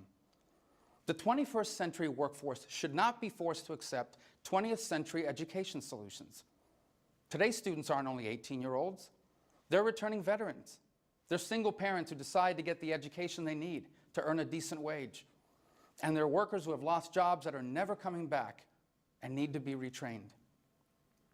We need student aid that doesn't discriminate against programs that non-traditional students rely on, like online courses or degree programs that give you credit for work experience. When I finished school, I owed over $100,000 in student loans, a debt I paid off just a few months ago. Today, many graduates face massive student loans. We must give students more information on the costs and benefits of the student loans they're taking out. All of these measures are key to helping grow the economy. Though we won't be able to sustain a vibrant middle class unless we solve our debt problem. Every dollar our government borrows is money that isn't being invested to create jobs. And the uncertainty created by the debt is one reason why many businesses aren't hiring. The president loves to blame the debt on President Bush, but President Obama has created more debt in 4 years than his predecessor did in 8. The real cause of our debt is that our government has been spending $1 trillion more than it takes in every year. That's why we need a balanced budget amendment. The biggest obstacle to balancing the budget are programs where spending is already locked in. One of these programs is Medicare. It's especially important to me. It provided my father the care he needed to battle cancer and ultimately to die with dignity. And it pays for the care my mother receives right now. I would never support any changes to Medicare that would hurt seniors like my mother. But anyone who's in favor of leaving Medicare exactly the way it is right now is in favor of bankrupting it. Republicans have offered a detailed and credible plan that helps save Medicare without hurting today's retirees. Instead of playing politics with Medicare, when is the president going to offer his detailed plan to save it? Tonight would have been a good time for him to do it. Of course, we face other challenges as well. We were all heartbroken by the recent tragedy in Connecticut. We must effectively deal with the rise of violence in our country. But unconstitutionally undermining the Second Amendment rights of law-abiding Americans is not the way to do it. On foreign policy, America continues to be indispensable to the goal of global liberty, property, and safeguarding human rights. The world is a better place when America is the strongest nation on earth. But we can't remain powerful if we don't have an economy that can afford it. In the short time that I've been here in Washington, nothing has frustrated me more than false choices like the one the president laid out tonight. The choice isn't just between big government or big business. What we need is an accountable, efficient, and effective government that allows small and new businesses to create more middle-class jobs. We don't have to raise taxes to avoid the president's devastating cuts to our military. Republicans have passed a plan that replaces these cuts with responsible spending reforms. In order to balance our budget, the choice doesn't have to be either higher taxes or dramatic benefit cuts for those in need. Instead, we should grow our economy so that we can create new taxpayers, not new taxes, and so our government can afford to help those who truly cannot help themselves. And the truth is, every problem can't be solved by the government. Many are caused by the moral breakdown in our society. And the answer to these challenges lie primarily in our families and our faiths, not our politicians. Despite our differences, I know that both Republicans and Democrats love America. I pray we can come together to solve our problems, because the choices before us could not be more important. If we can get our economy healthy again, our children will be the most prosperous Americans ever. And if we do not, we will forever be known as the generation responsible for America's decline. At a time when one showdown after another ends in short-term deals that do little or nothing about our real problems, some are starting to believe that our government leaders just can't or won't make the right choices anymore. But our strength has never come from the White House or the Capitol. It's always come from our people. A people united by the American idea that if you have a dream and you're willing to work hard, nothing should be impossible. Americans have always celebrated and been inspired by those who succeed. But it's the dreams of those who are still trying to make it that sets our nation apart. Tonight, all across this land, parents will hold their newborn children in their arms for the first time. For many of these parents, life has not gone the way they had planned. Maybe they were born into circumstances they found difficult to escape. Maybe they've made some mistakes along the way. Maybe they're young mothers all alone, the father of their child long gone. But tonight, when they look into the eyes of their child for the first time, their lives will change forever. Because in those eyes, they will see what my parents saw in me and what your parents saw in you. They will see all the hopes and dreams they once had for themselves. This dream of a better life for their children, it's the hope of parents everywhere. Politicians here and throughout the world have long promised that more government can make those dreams come true. But we Americans have always known better. From our earliest days, we embraced economic liberty. And because we did, America remains one of the few places on earth where dreams like these even have a chance. Each time our nation has faced great challenges, what has kept us together was our shared hope for a better life. Now, let that hope bring us together again to solve the challenges of our time and write the next chapter in the amazing story of the greatest nation man has ever known. Thank you for listening. May God bless all of you. May God bless our president, and may God continue to bless the United States of America. Florida Republican Senator Marco Rubio delivering his party's response to President Obama's State of the Union address, taking issue with virtually every point the president made tonight, particularly on the economy, particularly on a solution to deal with the deficit and the debt, and even on issues like immigration and particularly on gun control, saying, yes, we need to do something to address gun violence, but not in a way that threatens Americans' Second Amendment rights, of course, being the Second Amendment to the Constitution. David Brooks, Marco Rubio, a rising star in the Republican Party. Did he live up to his billing tonight? Well, he is the rising star. He's the only hope. Some people say he is, I'd say, the most impressive of the young people who will be running for nomination. I think already is running from what we just saw in the last 10 minutes. I thought he delivered it effectively, as you can, these things. I thought he was energetic. I liked his line that if you're for keeping Medicare the way it is, you're in favor of bankrupting. Nonetheless, I have to say on substance, I was disappointed by the speech. The Republican Party has lost, as Mark said earlier tonight, 5 out of the last 6 popular votes and 5 out of the last 6 elections. Really got thumped. Probably should have a new message. And there's doing a lot of rethinking, but none of it was evident in the speech.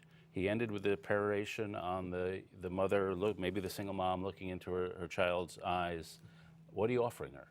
You don't have to believe in big government to think there must be some positive thing that can be help help that young woman, help her kid achieve some social mobility. If your whole story is economic liberty, you're really not offering much. And I didn't see much rethinking in the speech. It could have been given by any Republican in the last 20 years. What did you hear, Mark? I think David hit it right on the nose. I really do. I mean, he's a great messenger. It was just a very mediocre message. There really wasn't to it. I mean, you can understand why you want him. I mean, this is probably the most startling development for Republicans out of 2012 was that the Hispanic vote is an increasing percentage of the electorate and an increasing percentage of them are voting Democratic. And here's the statistic that why Marco Rubio is the hottest property. Only 36% of Mexican-born immigrants to America who are eligible for citizenship have applied for citizenship. That's about half of most immigrants who come to this country. If they were ever energized, I mean, the Republicans are just, I mean, Believe they'd vote Democrat. They're in a hole, yes, at the similar percentage of those who are already voting. So, I mean, the urgency, the need for a messenger with Marco Rubio's personal story, who's bilingual, his personal history is understandable. But I just didn't get it. I mean, it was not a mean speech. It was, you know, I believe Democrats love America, Republicans love America. It was not mean toward the president, I didn't think. But there was, it was just. It was boilerplate, and it didn't upset anybody in the Tea Party, I don't think. Well, he attacked the president for talking about growing government, much bigger government, and but being in favor of government programs. But it seemed to me that President Obama went out of his way to say that that's not what he wanted to do. He did list programs that he said, Judy, he had a wish list, the president. It was kind of startling. Universal free school. They kind of make Harry Truman look like a piker, for goodness sakes, just pushing Medicare and the Marshall Plan. I mean, he had a lot of lists, the president did. Yeah, but okay, we're not going to debate it here. But I mean, he wasn't talking about creating a new government agency. He was saying we need to do something to get colleges to reduce their tuition. Yes, no, which what did again, he say? A college scorecard. Well, if we're going to get the federal government giving a scorecard to colleges, I would say that's an expansion of federal power. So I do think the president does want to expand federal power. But I think the trick for Republicans is to say, you know, we don't want to go as far as they do. They have a lot more faith in central planning than we do. Nonetheless, we do understand that the rising tide no longer lifts all boats. We can see the statistics as much as anybody else that middle-class people are not seeing their wages go up. Somehow there's a market failure there, and we don't want to go all the way over into Barack Obama land, but we do want to do this, and here's our positive agenda. Where was the positive agenda here? Does anybody seriously believe that you can do this with just cuts? I mean, you know, I think, you know, thoughtful people understand it's going to require tax increases as well as spending cuts to bring a solvency back to this country, to bring a fiscal sanity. And Senator Rubio just referred to just talk about sort of these cuts, these painless, ouchless cuts that, you know, we don't know where they're coming from and nobody's going to be hurt. And you know, economic liberty is a marvelous, marvelous concept, but I mean, deregulation, you know, nobody wants that who's, you know, flying a new Stratoliner that where the batteries are in trouble. I mean, you want to know what the hell the federal government's going to do about it. To be fair, in a lot of the Republican speeches in the last month or two, there has been some rethinking. There has. And it could have been, this guy's running for president. And so his agenda is, how do I make Republican primary voters in Ohio happy with me with this speech? And so he's playing to that crowd rather than the people who are doing the rethinking. If we had somebody doing the Republican response who was not a presumed candidate, maybe we would have heard something different. So if you're an American out there and you were watching the president tonight and maybe you stuck around and you heard Senator Rubio, what did you come away with? Do you think that things are going to get done in Washington? They're going to change your life? And I mean, you're right, Mark. The president did tick off a number of initiatives or so forth. About those global locations. I mean, that is an earmarked city. I mean, you know. But my question is, so if he hadn't done that, if he had just come and talked about the, you know, the fight he's having with the Republicans over what to do about the deficit, he could have spoken for 10 or 15 minutes and said, "Thank you very much." Well, I thought the president was upbeat tonight. I really did. I mean, I thought he was. I mean, it wasn't. We talked about the lack of energy in the hall, but I thought he was upbeat. I thought he gave some positive news and good developments. You know, and he did return to the 70,000 bridges that we know have to be repaired, and we all understand that, and the ports that have to be. I mean, there was a lot in terms of economic sort of ambition to it. So I think that the president gave to me what was a sort of a traditional, conventional message, and the highlight came back to his moment on gun control. And I don't know if that's what they want. I mean, that's going to be remembered. The defense, there was a defensiveness on the part of the Obama people that they thought, Judy, he had talked too much about human rights and sort of liberal agenda social rights at the inaugural, and he was going to be, this was going to be meat and potatoes. Well, let's just, we've only got a few minutes left. Let's listen to a part of what the president said at the end when he talked about the victims of gun violence. And here's what he said. One of those we lost was a young girl named Hydeia Pendleton. She was 15 years old. She loved fig Newtons and lip gloss. She was a majorette. She was so good to her friends, they all thought they were her best friend. Just 3 weeks ago, she was here in Washington with her classmates, performing for her country at my inauguration. And a week later, she was shot and killed in a Chicago park after school, just a mile away from my house. Hydeia's parents, Nate and Cleo, are in this chamber tonight, along with more than 24 Americans whose lives have been torn apart by gun violence. They deserve a vote. They deserve a vote.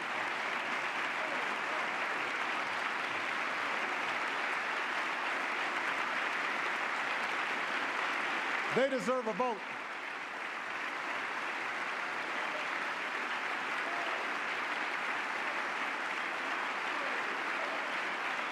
Gabby Giffords deserves a vote. The families of Newtown deserve a vote. The families of Aurora deserve a vote. The families of Oak Creek and Tucson and Blacksburg and the countless other communities ripped open by gun violence, they deserve a simple vote. And David Brooks, you can see why the president decided to put that at the end of the speech. That was clearly the emotional high. Yeah, and it was a beautifully delivered moment, but the composure of the Pendletons is sort of what made that. It is remarkable.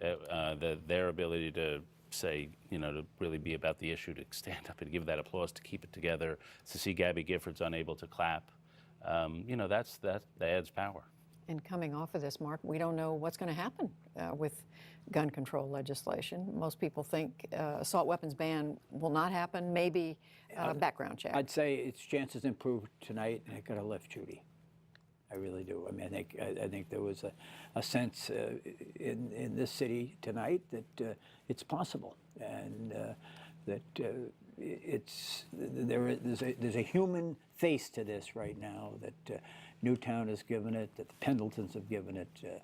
I think that gives it a new urgency. That crosses party lines, that you saw Republicans and Democrats. And standing. Speaker Boehner stood and applauded and That's said, right. give us a vote. Well, thank you both, Mark Shields, David Brooks, for being with us on this special State of the Union night.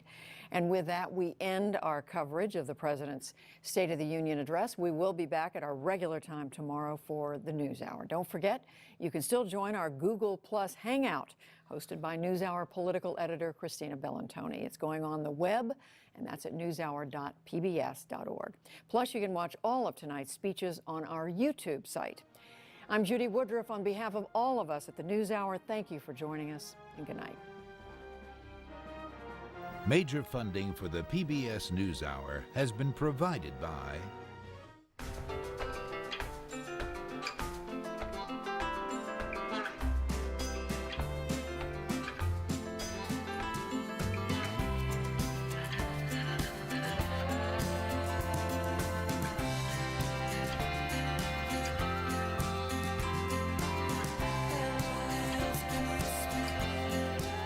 moving our economy for 160 years.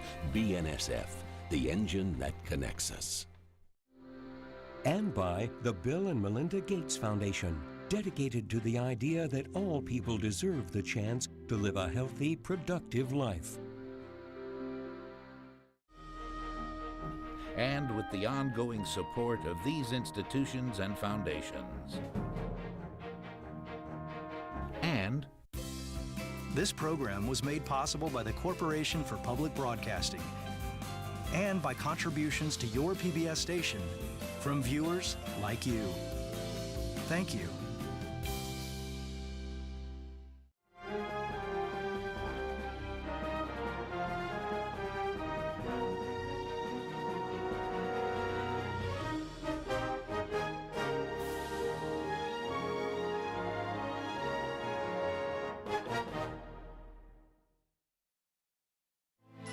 You're watching PBS.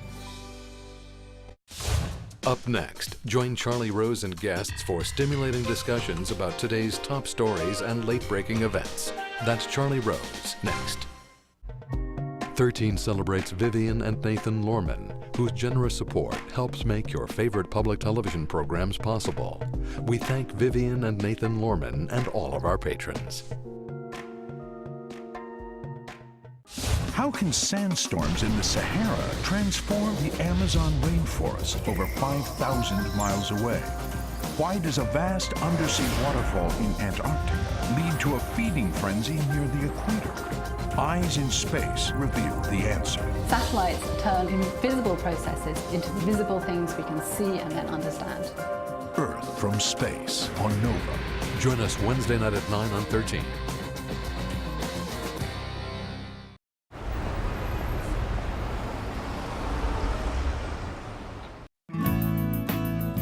In the Florida Keys, art imitates life.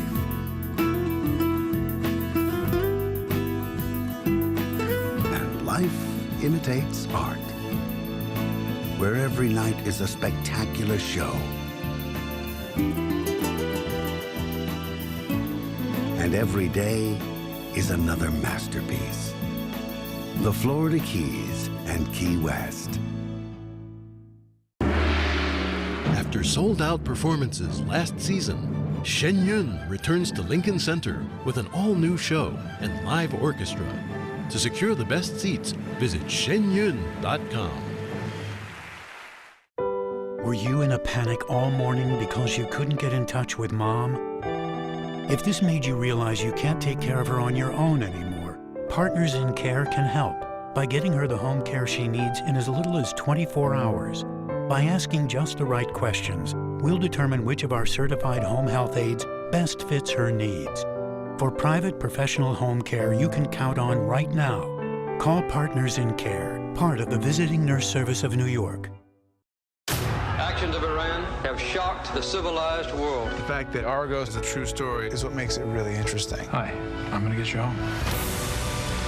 In a deeper level, what the movie's about, to me, is storytelling. And they use storytelling to spin this political narrative. These people are spies. They use storytelling to get the six out of Tehran. You're asking us to trust you with our lives. This is what I do, and I've never left anyone behind. Being able to tell your story is an extremely powerful thing.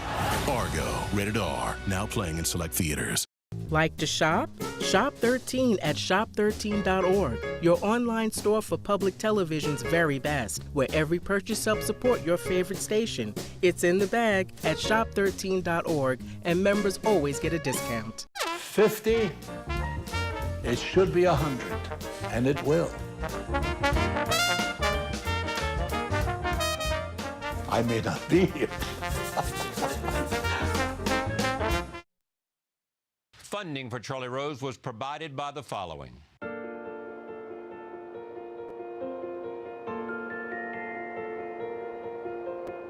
A polar bear cub is born with no sense of sight.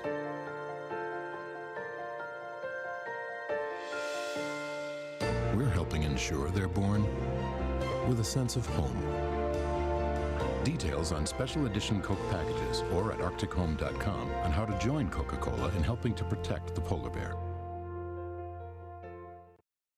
Additional funding provided by these funders.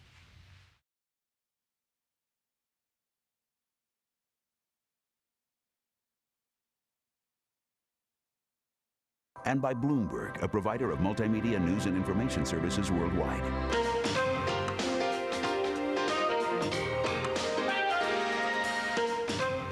studios in New York City, this is Charlie Rose.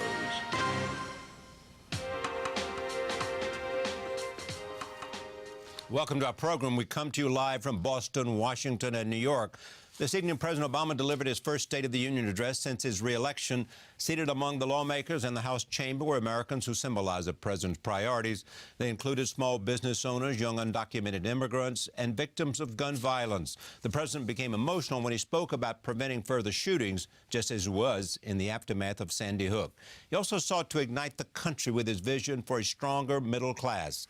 He spoke of immigration reform, raising the minimum wage, and energy independence. He quoted John F. Kennedy's 1962 State of the Union speech, saying the Constitution makes us not rivals for power, but partners for progress. But the agenda he outlined made few real concessions to congressional Republicans. It remains to be seen whether the president can break away from the bitter partisanship and dysfunction of his first term, and whether he can strike the grand bargains the country needs. The greatest nation on earth cannot keep conducting its business by drifting from one manufactured crisis to the next. We can't do it. Let's agree.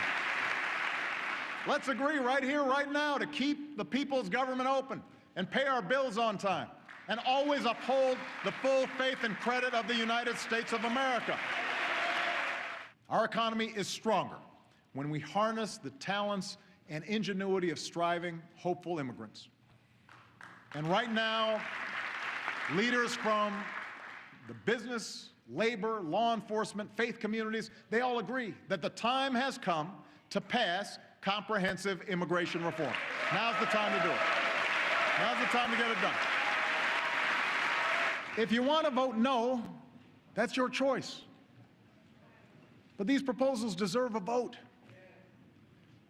Because in the 2 months since Newtown, more than 1,000 birthdays, graduations, anniversaries have been stolen from our lives by a bullet from a gun. Our actions will not prevent every senseless act of violence in this country. In fact, no laws, no initiatives, no administrative acts will perfectly solve all the challenges I've outlined tonight. But we were never sent here to be perfect. We were sent here to make what difference we can.